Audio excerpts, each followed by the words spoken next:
Hey, friend. Happy Wednesday. It's so good to see you. I'm so happy to see Jeff and Jim and Shelby and Giacomo. And it's always good when you can get together with really smart and interesting and wonderful humans on a Wednesday, which is exactly what we are in store for today.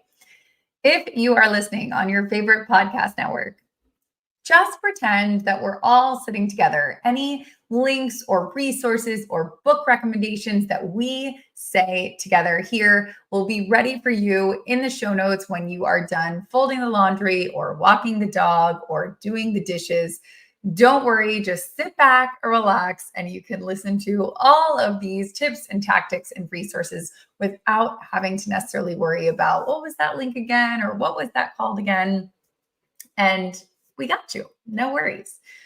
I really wanted to have more of a casual conversation today because I wanted to get back to the basics. And as so many of us here know, this is how we started gathering, super informally, way back, hard to believe, 4 years ago, where we would just pull up a chair and get to know each other and share things that were working or resources that we found helpful in our everyday lives. And while I absolutely love having guests that we can copy their homework and learn from everything that they're doing, I also realize that sometimes that doesn't leave us, you and I, a lot of room to share our own resources and things that we think are cool and things that we think are interesting. And I know that Jim and Jacqueline and so many of us here do have awesome new things that we have discovered in the last couple of weeks or in the last couple of months. And whether that is, like I said, a new book, a new podcast, a new way of doing something, my sincere hope is that you will be willing to share one of those things, or maybe multiple things if we're feeling really lucky, one of those things here with the rest of the group today. And I know if it's like one of your first times here, it can feel like, I don't want to type in the chat. I don't want to be put on the spot. Don't worry, we're a really friendly bunch around here. So if we use one of your tips or resources, just know it's going for the betterment of everyone. So all the more reason to share what has been working for you lately or what things you are absolutely loving. Tarek, so good to see you. Avijit, I don't know if I'm pronouncing that correctly, but it's good to see you as well. We love new faces around these parts. So I'm happy that you found some time to dig in today. I also know a lot of times it's hard to be the first one to start to share something or to, give up a resources or something that's been working for you. So I'll go first and then we'll see if that kind of inspires anybody else. But one thing that I did want to share with you today, and I'm not sure if you saw this in your inbox. If not, don't worry, I've got you. If you did, great, you're ahead of the game. But a couple weeks ago, LinkedIn announced that they were changing their terms of service. And obviously, not you nor I read those insane 36-page updates. We just scroll to the bottom and we click accept. Whether it's on our iPhone or whether it's on our desktop computers, we're just yeah, we're not reading through all 36 pages of these terms and conditions. So we're moving on. But within those 36 pages of all of those terms and conditions from LinkedIn, one thing stood out and it was brought to my attention. And so I want to bring it to your attention in case you didn't get kind of it flagged for you as well. And that was, there is a regenerative, I'm always bungling that word, regenerative AI, there we go, that is scraping LinkedIn and is scraping your content and my content and the words that we put onto the platform, and it is learning off of us. And as you know, sort of the AI and what it's allowed to learn for free and what some people think that it should be paying for, it's a big sort of controversial thing. But LinkedIn did give the choice for you to opt out of this AI learning based off of your content. And so I personally opted out. Obviously, everybody is allowed to do whatever they want. We're going to drop a link in the show notes, and we're also going to drop a link in the live chat here. It's super easy. You just literally go to this link, and it's a little toggle that's going to come up, and you can toggle it on or off. So, like I said, I toggled it off.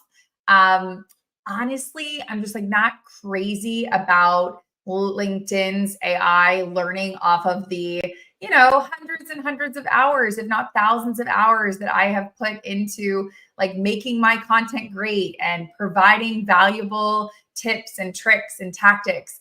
It just feels a little, I don't know, a little icky to me, I guess, because so many of us who spend really thoughtful time creating resources to help other people, to just kind of have them all, I don't know, scraped and borrowed. And I don't know. Like I said, it's a gray area.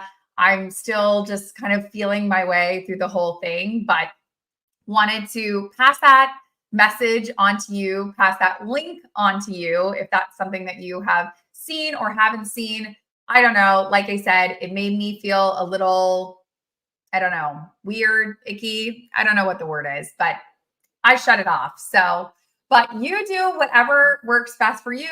I just wanted to bring it to your attention. I would also ask that if you know somebody that wasn't able to make it here today, or maybe you are listening to this, if there is somebody that you know, a coworker, a boss, somebody that is also on the LinkedIn platform, also maybe putting out content or sharing content, maybe you want to share this link with them because I found that it's not something that they're publicizing, which sort of makes sense because LinkedIn wants to scrape all your data. So they don't necessarily want to like shout it from the rooftops that like, hey, you can turn this feature off. So I felt that it was put out there, but it was sort of like a subtle put out there. It wasn't like a woo put out there. Oh, yes. I'm glad that somebody just shared another way to get to that setting. You can go to LinkedIn settings, data privacy, and then data for generative AI improvement. So yes, like I said, pass the message on to somebody else that you know that may or may not do some stuff on LinkedIn. Just, give them the optionality of something that you learn that you think might be beneficial for them. So thank you so much. Craig said I could share a book, but I wrote it. So I guess that doesn't count. Two things, Craig. One, we love celebrating accomplishments. So if you wrote a book, number one, congrats. We're all super impressed, and we're all giving you lots of hand claps and cheers. So 100% you should be telling us any big wins that you have. So we love to hear that. So congratulations. And number two, it totally counts. So please share the book link or share details of the book that you learned here with us. Like I said, the whole power of community is when you can share resources, share things that you're excited about. And so honestly, yes, please, if you do anything cool or anything exciting, please, please, please share it with the group because we love that. That's totally what we're here for. So absolutely dig into that.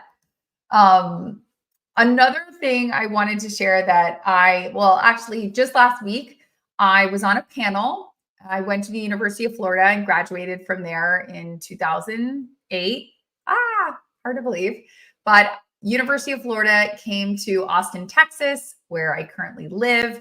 And they had about 30 kids from their entrepreneurship college and program and brought them here to Texas. And they were digging into all different facets of entrepreneurship that are happening here in Austin, everything from CPG to financial to startups to real estate. They kind of were getting a full load field trip over the course. I think they were here for 4 or 5 days. So I was on a panel, which was really exciting, with some other alums here in Austin that are doing awesome, creative, cool things and startups, or they're involved with startups. And I always feel like it's so hard when you are on a panel because you can't take notes. Like if you're the one that's kind of presenting, you can't be there like the students with, your pen and your paper. But at the same time, I kept hearing all these really interesting things. And I was like, oh, I wish I could write these down. But I was on the panel. So it would have been a little weird if I kind of got my notebook and started taking notes. I guess I could have, but maybe peer pressure. I felt a little weird about doing that while I was on a panel. But, anyways, one of the things that a gentleman said, who is an entrepreneur here in Austin, sort of many times over, is that really resonated with me. Is he was saying that he found himself during like these little pockets of the day creeping on social media. So whether that was creeping on Twitter, whether that was creeping on Instagram, whether that was like, moseying into TikTok a little bit. And he was saying, you don't realize like 5 minutes here, 7 minutes here, 8 minutes here. At the end of the day, that might be like 30 minutes, 40 minutes. And that's until he was finishing his day. And by the way, at the finish of his day, let's call it after 5 p.m. or after 6 p.m., then it was like no holds bar. Then he was on Twitter or Instagram or whatever it is for like an hour or an hour and a half. And so he was realizing, like, I'm not just on these social media platforms for the hour at night that I'm, scrolling through recipes or scrolling through funny videos. I'm actually on there for an hour plus all of these little sneaky spots during the day.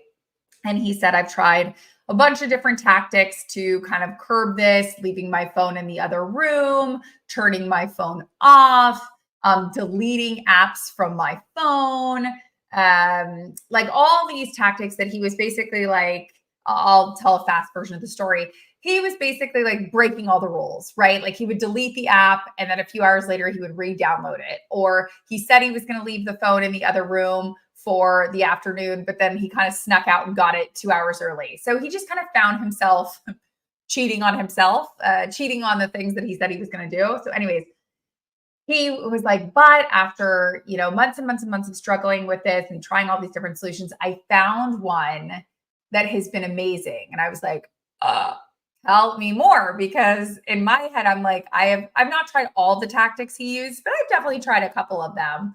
And I also find that I, sneakily sometimes can peruse a little bit too much during the day. And he spoke about this app called Freedom.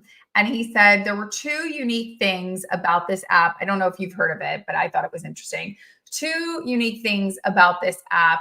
The first one being that it is across your computer and your phone. So a lot of times he would say things like, I told myself I wouldn't go on Instagram during the day, and I wouldn't go on Instagram on my phone, but I would sneak on Instagram while I was at my computer. So I thought that was interesting.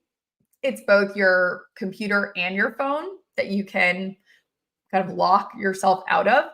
And the second thing that he said that was really interesting, that I sort of pinged my attention, that I thought was different than a lot of the other apps or blocking programs that I've seen, is you could set time limits and reoccurring time limits. So an example of that he was saying is, he said, I block Twitter.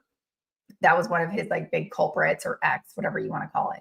I block Twitter Monday through Friday from 9 a.m. till 4 p.m. And apparently you can do that on this scheduler. And once you do it, there's absolutely no way to undo it. So it's not like one of those cookie jars that has a timer, but like there's a secret release button where you could like touch it on the side and eat the cookie. He's like, once you lock it, that's it. Like there's no sneaky, oh, let me just get on Twitter for 1 second. Nothing, nada. So I thought the fact that you could schedule it, Monday through Friday, or maybe Monday, Wednesday is like your big in-depth work day, whatever it is, you can set that schedule. So those were two features of the Freedom app or program that I thought was really interesting.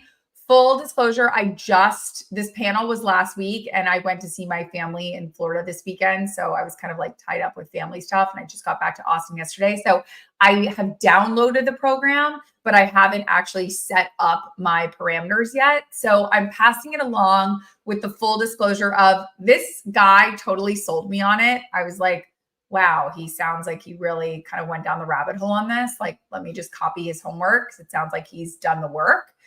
So I haven't tried it myself, but I will pass that along to you if that is any help to you, if that's something that you have also struggled with or something that you are trying. Craig was saying, I heard that 97 minutes is the average in the UK of people that are sort of sneaking onto social media apps during the day. So yeah, I feel like that sounds about right. 97 minutes sounds about right. Sometimes more, sometimes less. So if that is also a sort of thing that you are struggling with, I don't know, maybe let's give it a try. Let's see what the Freedom app can do for us.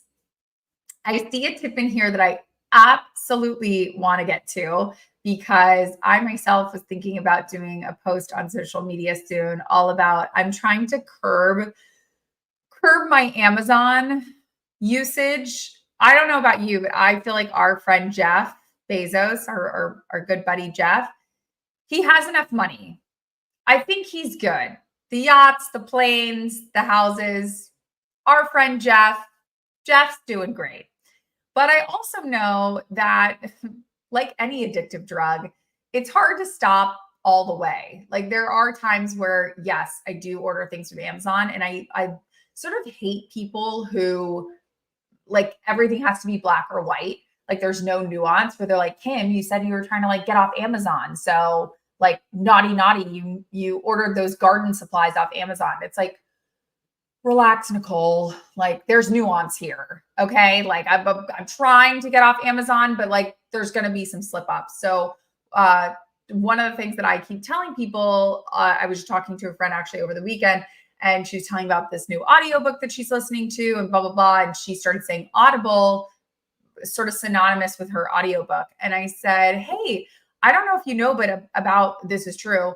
About 3 months ago, I just lowered my Audible plan. I was getting like 1 book a month or 2 books a month.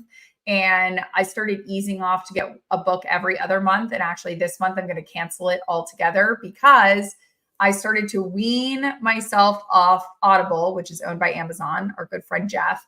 And I started to up my usage of Libby, Libby. You've probably already heard of it, but Libby is connected to your local public library. And most people don't realize that your public library is free and all of the resources there are free. And by free, I mean, we're paying for it. Like that's part of our taxes in the United States. So it's free, but you're actually paying for it. And why that really motivated me is nothing will get me to an activity, a workout class, whatever it is faster than if I've already paid for something and I don't go. Like if I've paid for a Pilates class, you bet your butt that I'll be in that class because I'm not paying $20 and then not showing up because that just pains my soul because the $20 is gone. Or if I pay, $40 to go to see some live jazz with friends, like even if I'm slightly getting sick, I will force myself to go because I've already paid the $40. Like I have such a loss aversion for things I've already paid for.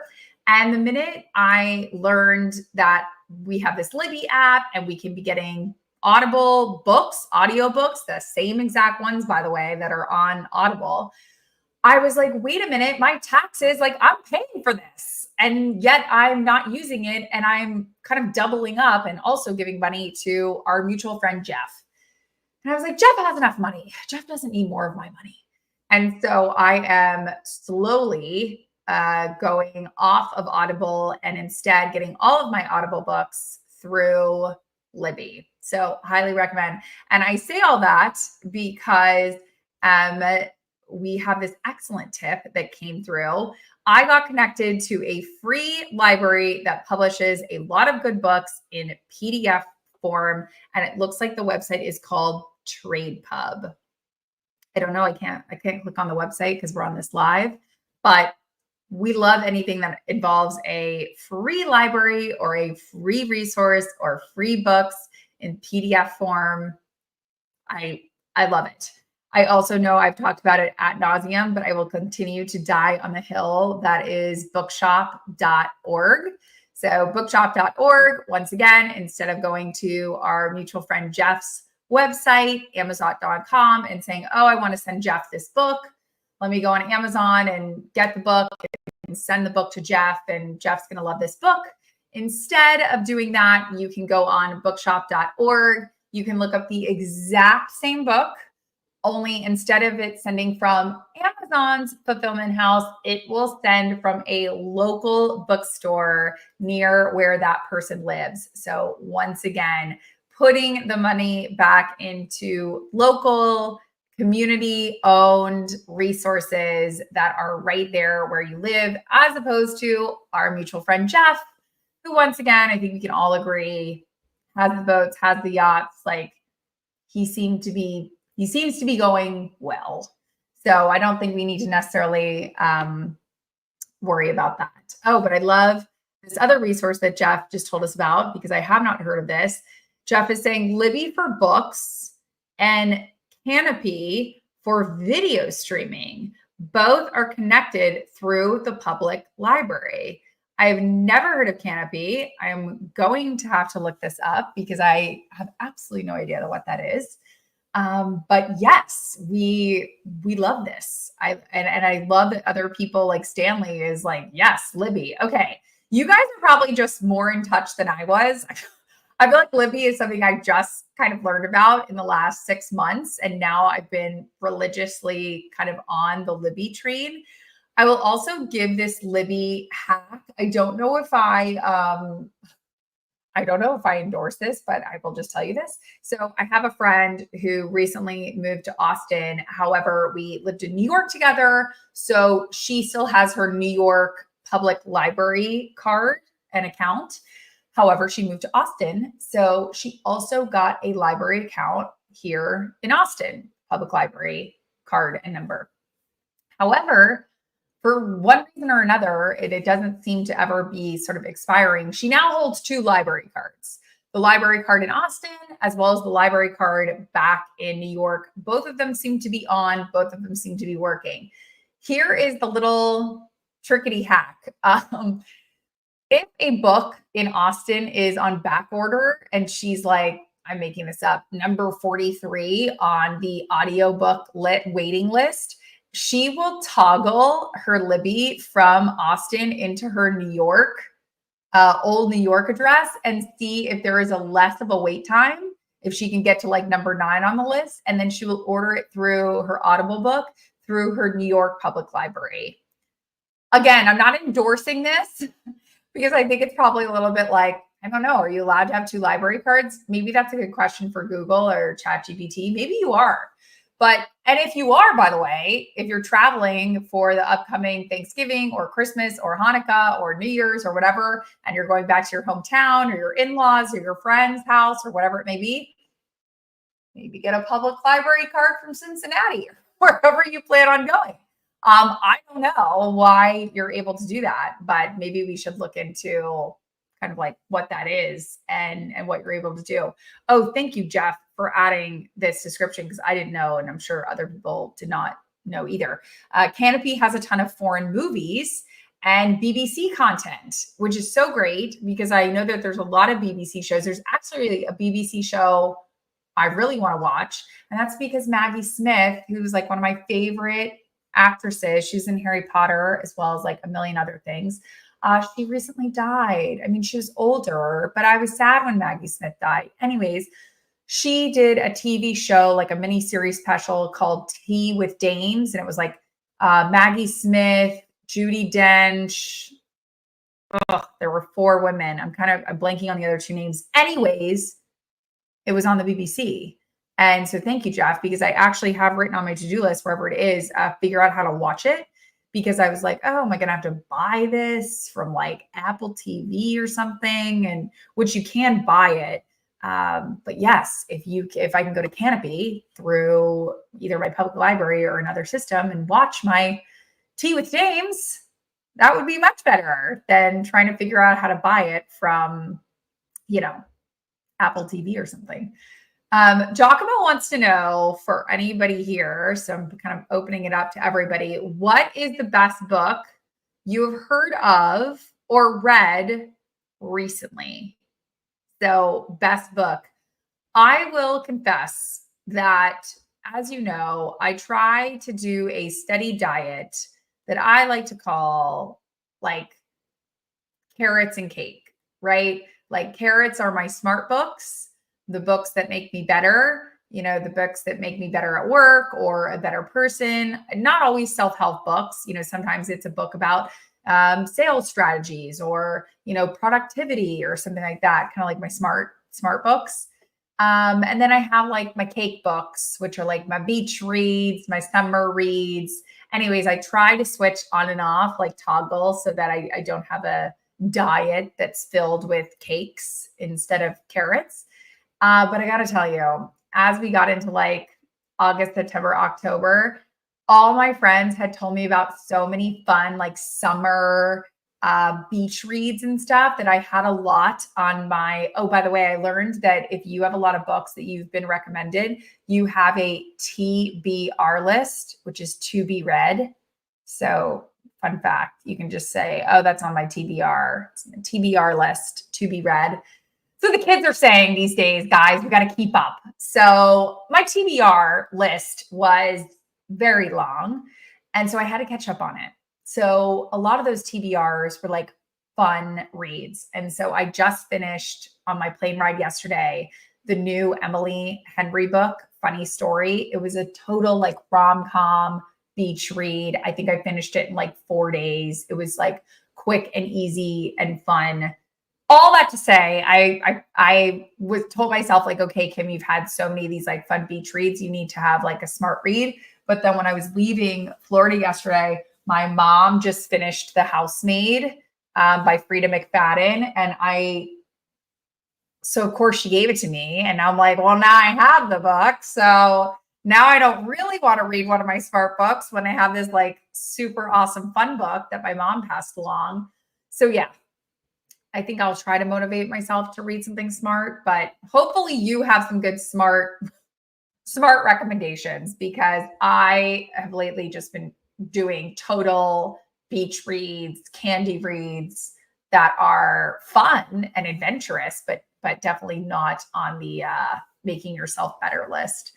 Avijit says Atomic Habits. I assume this is the book by James Clear.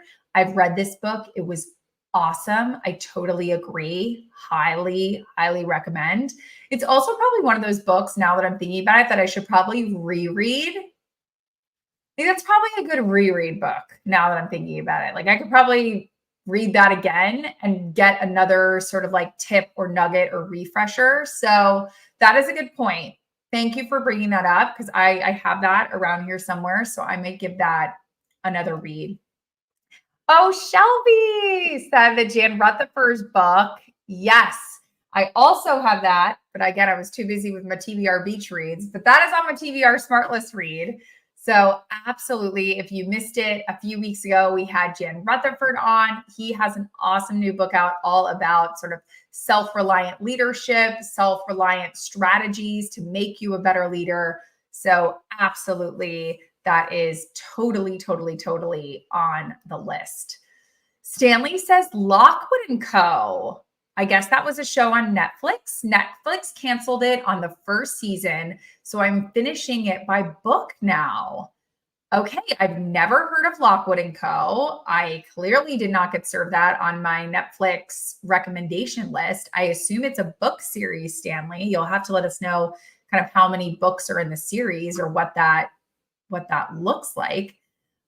Liz is saying, I just finished reading Malcolm Gladwell's new book, Revenge of the Tipping Point. Okay, Liz, please tell us, you're saying it was very good. Like I feel like we need to read that ASAP, right? Because I'm glad you're saying that, because I feel like I've read every single one of Malcolm Gladwell's books, and I have not read this new one once again because I was stuck on all the summer beach reads. But yes, this is such a good reminder that Malcolm Gladwell has a new book out. I loved all of his books. What was it? David and Goliath. I loved that one of his. I just like his writing style, and it's very digestible and you don't get bored, but it's serving kind of stats and studies, but it's doing it in a fun, readable, entertainment-like way. I feel like just the writing style and the way in which he does that is really strong. Oh, James. Yes. Gary Vee, I think, also has this new book out, Crushing It. I mean, I think he has like 5 or 6 books now. I don't know if that's the most recent one, but I do know that he's like released one in the last year. I think it was called Crushing It. I think, I'm not sure. And then Take the Count of Monte Cristo. That is a good one, because I feel like you need that. Giacomo's also recommending one that I have also read that I totally enjoyed. Well, I guess when you say read, that's a loose term. I listened to it on Audible, and that is The Human Side of Innovation by Mauro Porcini. Mauro is the chief design officer of Pepsi. He's worked there for like 20 plus years, and he wrote this book all about innovation and design and just the lens in which he talks about creativity. It sort of reminds me, if you've read Rick Rubin's book, which is called The Creative Way, Creative Acts. Rick Rubin's book has something with the word creative in it, and maybe something with the way or an act. Anyway, Mauro's book, The Human Side of Innovation, is like it's along that same vein. It's kind of all about like how you look at things and how you approach problems. Anyways, I listened to that book, but we should also add on a lot of these recommendations how you read it, because I feel like that's also important. If you like actually read it in kind of book or Kindle form versus listening to it, because some books I have trouble listening to because I want to make a note or I want to go back and read. And so some books, this is just my personal opinion, some books I feel like I listen to better than I read, and then vice versa. Sometimes I need the physical book, or I need it on Kindle. I need to like reread a sentence a couple times to let it sink in. But Mauro's book was one of those that I listened to on audiobook, and it was great. Oh, Liz said she listened to the new Malcolm Gladwell on audiobook, and that worked well. So, okay, good to know. So she was saying that like it sounds like a podcast.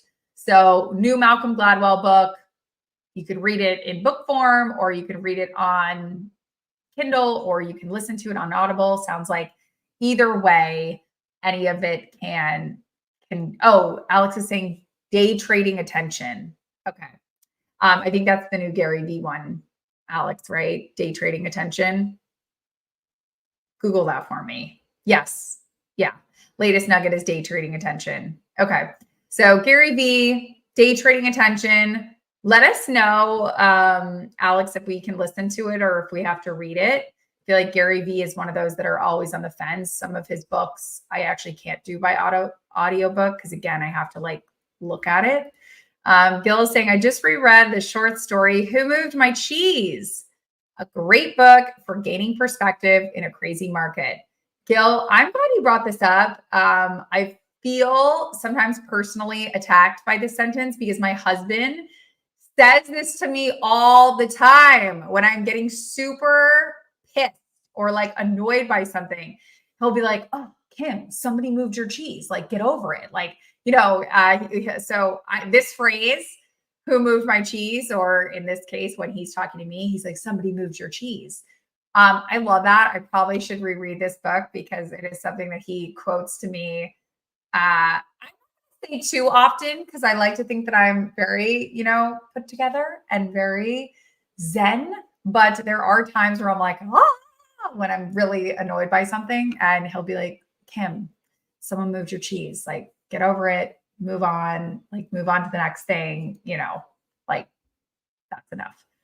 So I'm glad that you're mentioning this. Oh, James, we'll put this in the show notes for anybody who's listening later, but James just threw in the live chat the link to Gary Vee's new book, Day Trading Attention. So we always love a good link. You can either buy it directly from Gary or again, bookshop.org or Libby. And Alex is saying also that Gary Vee's book does not make sense to do as audio because he's using a lot of screenshots to explain how to do social media. Okay, see, this is another thing. I will also say that's one. So as you know, I love physical books, but my husband this year, kind of when we went on a vacation earlier in the year, he got really mad at me because my carry-on bag was heavy and he was helping me carry it. And he's like, what is in here? And before I could say like, no, don't look at my backpack, he ripped open my backpack and he found 2 hardcover library books and 1 softback paper book that, again, my mother had given me. And he's like, why are we carrying around 3 books on this? It's making this bag weigh like 25 pounds. And he got like super mad at me. And he's like, this is bad for your back. And anyway, he was just like, like really upset. So we have a new rule in the house, which if you're in a relationship, it's called compromise. We hate that, but we have to do it. And the compromise is I can get my hard books or my library books when I'm at home, and that's allowed. But if we are traveling anywhere, I have to use my Kindle, the Kindle that he bought me, because he does not want to carry around beach bags or bags full of library books anymore. That's the compromise. I say all this because as I've started to use the Kindle, and as I mentioned, I was in Florida this weekend. I finished that Emily Henry book. I read it on Kindle. It doesn't matter. It's a beach read. I say all this because, to Alex's point of screenshots or explanations, that is one thing that I think kind of stinks about Kindle, is if there's any sort of supplemental PDF where in a hard book you can kind of like, flip and kind of say like, oh, here's the screenshot. And then I'm reading and then look at the screenshot. You can't really do that very easily in Kindle. I have found like it's kind of hard to navigate flipping back and forth through like a glossary or like an extended PDF. So thank you for saying that, because if it doesn't make sense to do on audio or maybe even Kindle, it might be worth it to get the actual book or actual, library. Check it on out so you can get it. I love that Jeff said, who moved my cup off the railing? If you follow me on Instagram, you absolutely get this inside joke. If you don't follow me on Instagram, this is your gentle reminder that we should be friends on Instagram. So I'm not going to tell you the joke, because if you know, and if you don't know, that's your reason that we should become friends on Instagram. So that's all I'm going to say. Okay. Another thing that I wanted to share with you, and we'll get a few more shares in here before we have to wrap up. Crazy. I totally agree when Sherry's like, books are life. It reminds me of Ted Lasso, which is a great show that Jen, who's not here today, Jen Whitmer, told me about, which was such a good show. If you haven't watched Ted Lasso, what are you doing with your life?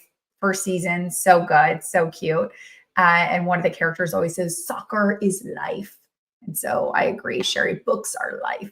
Books are everything. They make me so happy. Absolutely. So anyway, I just wanted to have a little bit of an I told you so moment.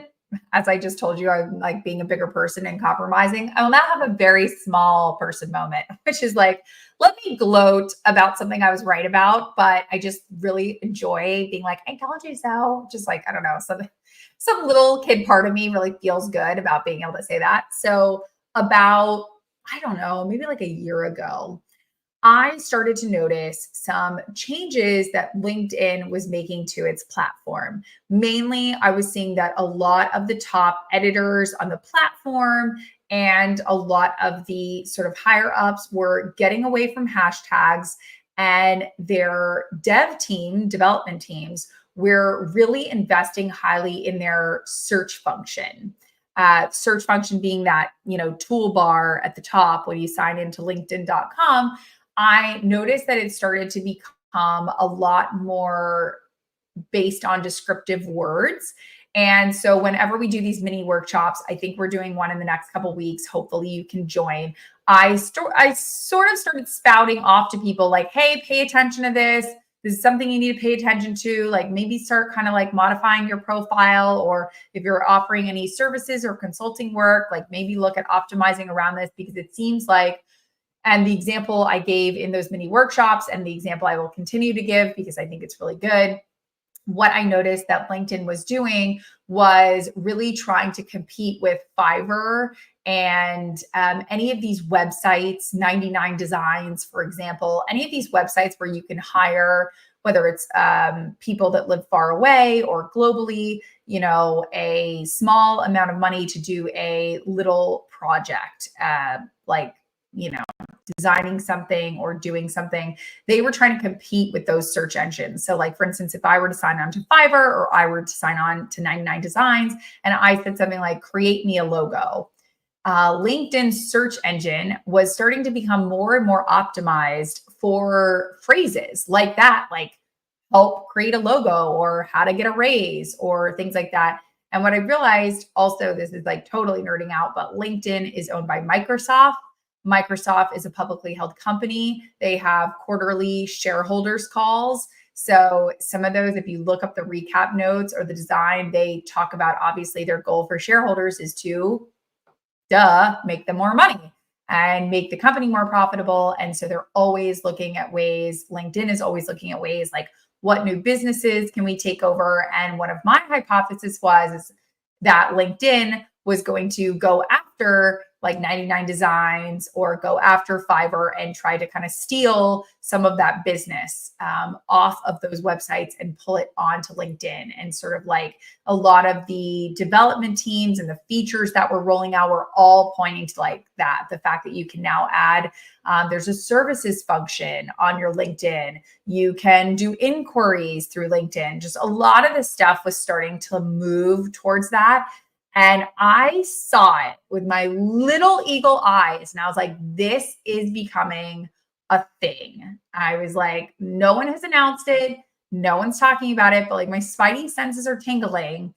And I think they're moving in this direction because they want to, once again, grow the company, make more money, come after new businesses.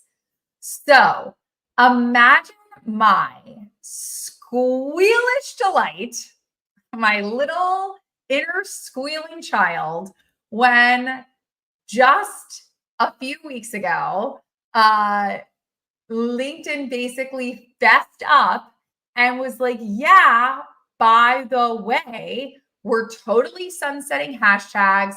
We've totally developed these like AI capable search bars. And now you're going to be able to type in very sort of like natural language phrases. Again, like I said, wedding invites, how to ask for a raise, things like that, which again, they had never actually said publicly before. So again, we will drop this link in the show notes and we'll drop it now in the live chat, but it's official. It's on the LinkedIn.com blog from the engineering team and you can read it. But it's basically what I said, which is LinkedIn is spending millions and millions and millions and millions and millions of dollars to optimize their search functionality to make it much more conversational. So that instead of going to 99 Designs and saying, help with a wedding invite design, you will instead go to LinkedIn.com and say, help with wedding invite design. I just really love that I told you so moment. It just like brings me inner joy. And I know that makes me super childish and probably very immature, but I don't care. I just had to share that with you because it's my own little toot toot of the horn that this is all coming. And by the way, again, my spidey senses are tingling. I think it is no coincidence. I do not think that it is a coinky dink that this announcement was made just this quarter in Q3, that LinkedIn came out publicly and said, yes, we are changing our search engine results. And what also happened in Q3 the new privacy toggle of AI learning from your content. I do not think that those two things are a coincidence. I don't. So that is another reason why, to kind of loop it back to the beginning of our conversation when I shared that toggle with LinkedIn using AI to scrap sort of what you're doing on their site and what content you're putting out and what content you're searching for. I turned it off. I did, my friends. I turned it off because I was just like, ah. And I'm glad that you caught this news at the right time, because James was like, man, I was just reviewing hashtags to use for our company. No need for that, James. Cross it off the list, because they are moving away from it and they don't want you to do it either. So don't even worry about that hashtag thing. It is going away. Just see ya never. So anyways, I just wanted to share that with you, because I don't think, as I said before, that those two things are a coincidence at all. I think that's such a thing. So, okay, we can probably do like one last quick share, because like I said, I want to be respectful of your time. I know that we've already spent 45 minutes together. The time has flown by per usual, because I feel like we are just jamming in so many good resources and tips, which also shows me that maybe we should do one of these a little more often, because we are sharing such great, strong info. So maybe we need to do this like once a quarter. I don't know if we need once a month. That might be too much. I don't know. You let me know what you think in terms of, is this helpful, and do you like sharing in the same way?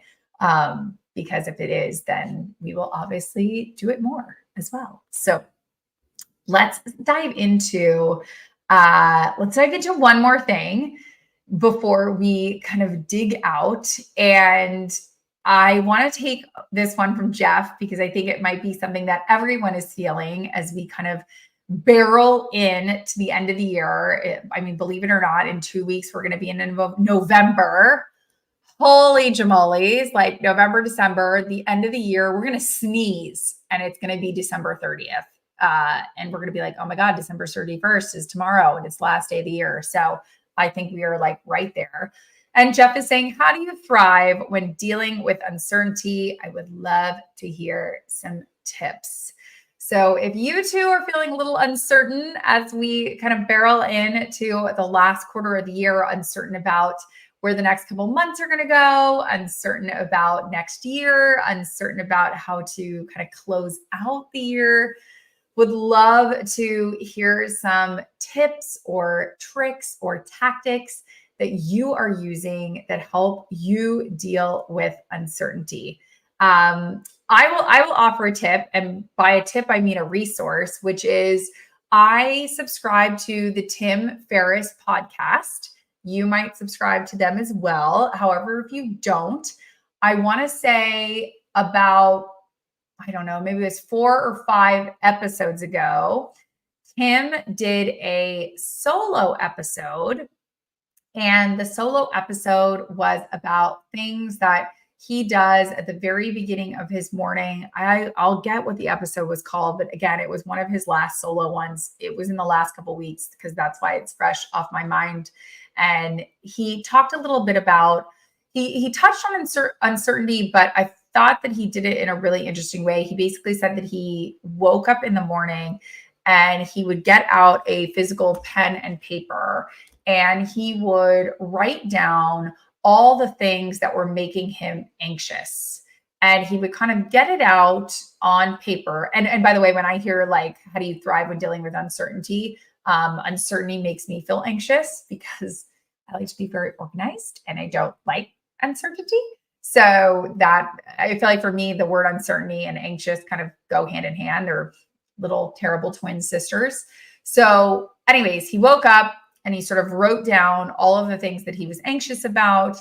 And then I'm forgetting, like he had a whole step-by-step process, but one of the steps I remember was he tries to see if there's anything that he can take action on to do anything or make a difference in that anxiety. So to give an example, he might say something like, I am anxious of whether I'm going to get this big consultancy project that I have put in a proposal for.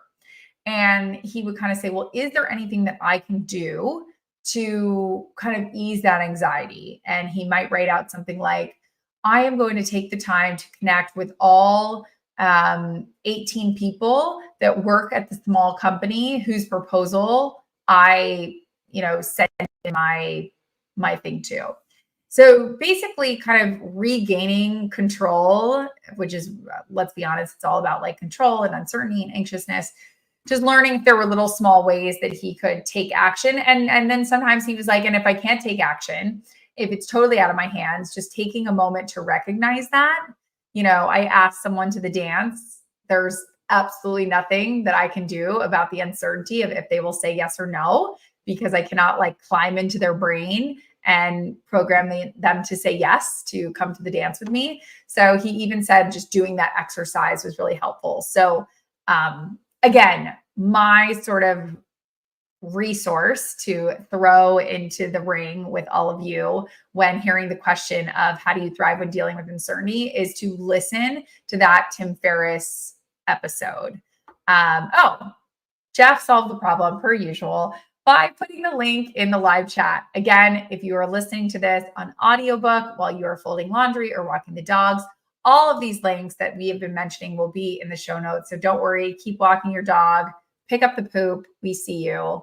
Don't be leaving the poop on the street. Pick up the poop. Don't be like, oh, I have to write down this website. No, you don't. Pick up the poop. Keep walking your dog. All of these links will be available for you in the show notes. But it's tim.blog. Yes, I knew it. Okay, it was the episode from October 4th, which was, like I said, 3 weeks ago. So I know it wasn't cuckoo bananas.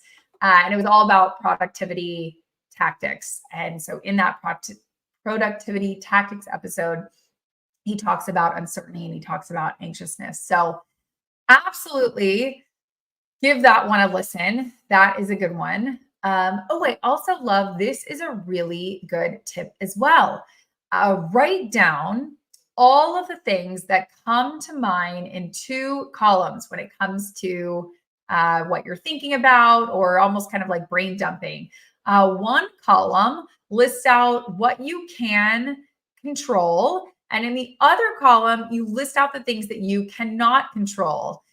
Focusing on what you can control helps reduce the overwhelm and directs energy towards the practical actions. I love that. I also think what's coming up over and over again, whether it is in the Tim Ferriss blog or in this example, is, in my opinion, getting things pen on paper, or if you don't like pen on paper, typing it out in your favorite notes app, whether that's the notes function on your phone or Asana or Notion or Evernote, or I don't know where you keep your notes online, but whatever it is, whether that's physical pen and paper or whether that is a screen in front of you, writing things out and not keeping them trapped in your brain.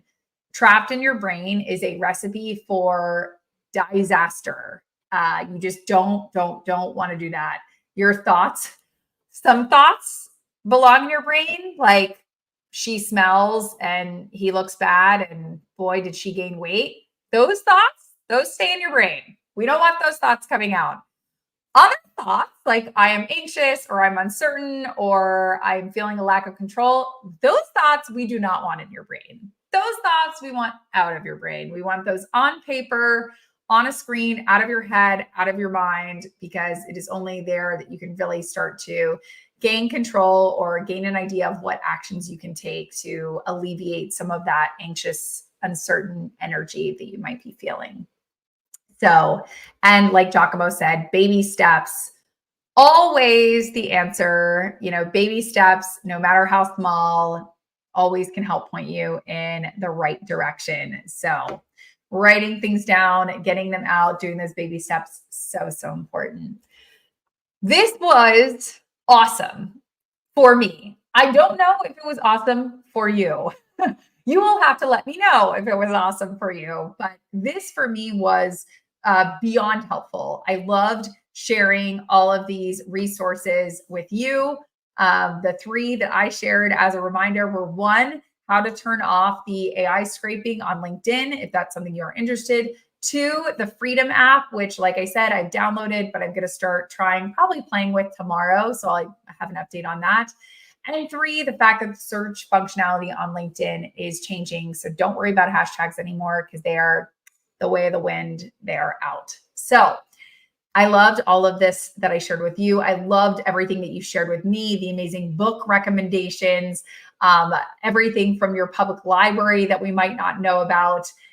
So if these type of casual coffees where we don't have a guest, where it's not necessarily a workshop, are valuable to you or you like them, let us know. Let Shelby or I know so that we can schedule more of them, because sometimes we schedule these in here and we're always like, if a tree falls in the forest, does anyone hear it? If we do this, does anyone like it? We don't know. We don't know if the tree is falling in the forest until you tell us. So if this was fun for you, if you're listening on your favorite podcast app, no excuses. You're not off the hook. You can easily shoot us a message on any social media network or drop us an email and let us know if you liked this as well. Thank you so, so much. Thank you, Craig and Giacomo and Gil and James and Stanley and Shelby and Navjit and just everyone who is here today. This was so, so helpful. I appreciate every resource, tip, and recommendation you brought to the table. I have a lot of Googling to do. I'm glad that Sherry's like, yes, do more of these. That's always very encouraging to hear. So thank you so, so much. I hope you have a beautiful rest of the week and an awesome rest of the weekend. If you have more things you want to share or resources you think I would like, I am all ears. I'm totally here for it. But until then, I will see you next week, next Wednesday, same time, same place, 1 p.m. Eastern. You can always go to getcoffeewithkim.com and there will be a lovely calendar invite that populates your schedule so you can block off time, because I know you're super busy. And if you don't block it off, you won't come because you'll schedule something else. So I get it. You can always go to getcoffeewithkim.com and a calendar invite will pop into your calendar, whatever calendar app you use. And that way you can make sure that you can join us live. That is always super helpful. So thank you so much. So, so good to see you, my friend, and have a beautiful rest of the week.